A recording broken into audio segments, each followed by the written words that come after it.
Esse teste vai ser um teste bem rápido, é só pra mostrar pra vocês. Tá ruim, né? Deixa eu ajudar.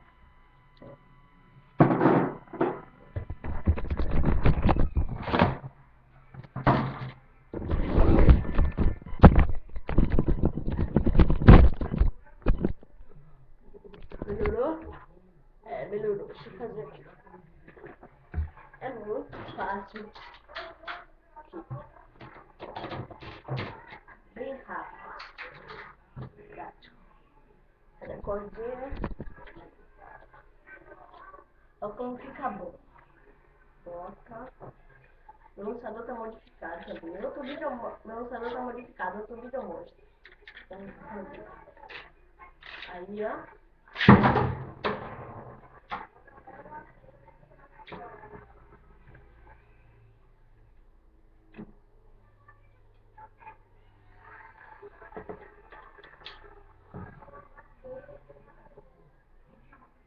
Muito bom, viu? Também serve pra quem não tem direito, não tem. É muito bom mesmo. Ajuda muito no apoio. E assim você consegue rodar mais produto.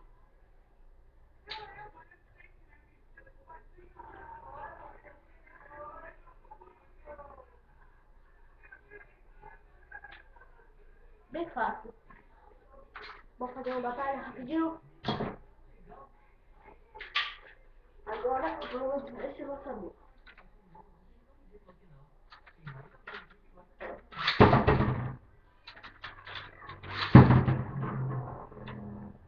Outra 4.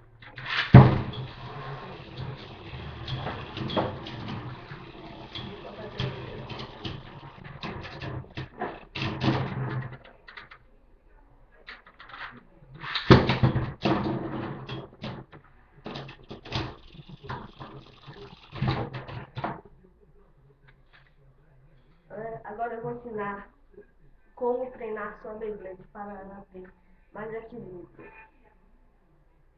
Mas deixa pro próximo vídeo. Tchau, tchau.